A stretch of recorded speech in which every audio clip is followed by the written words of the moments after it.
Canadian Prime Minister Mark Carney told U.S. President Donald Trump on Tuesday, May 6, at the White House that Canada is not for sale, amid tensions over tariffs and sovereignty.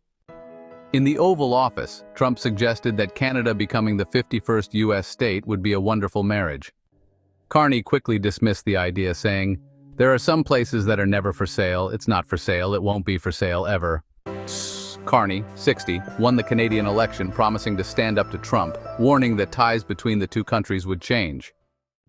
Trump, 78, has sparked a trade war with Canada by imposing tariffs and has repeatedly suggested Canada should join the U.S. as a state.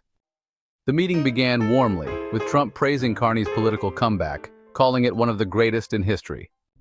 However, it soon became clear they had little common ground. When asked if anything Carney said could make him drop tariffs, Trump replied, "No, it's just the way it is."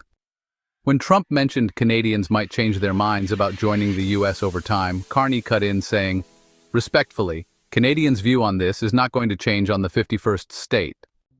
Trump, visibly tense, referenced a recent heated call with Ukrainian President Volodymyr Zelensky to emphasize that this discussion was more friendly. Earlier, Trump criticized Canada on social media for freeloading off the U.S. just minutes before meeting Carney. The meeting followed a Canadian election where Carney vowed the U.S. would never own us. Since then, he has aimed to reshape Canada-U.S. relations, marking a major shift since World War II.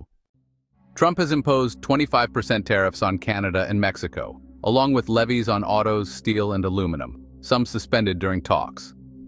Trump had also tweeted that Canada would face zero tariffs if it became the 51st state, and has kept pushing this idea since. The election, initially leaning toward Pierre Poilievre's Conservatives, shifted after Trump's attacks and the departure of unpopular former Prime Minister Justin Trudeau.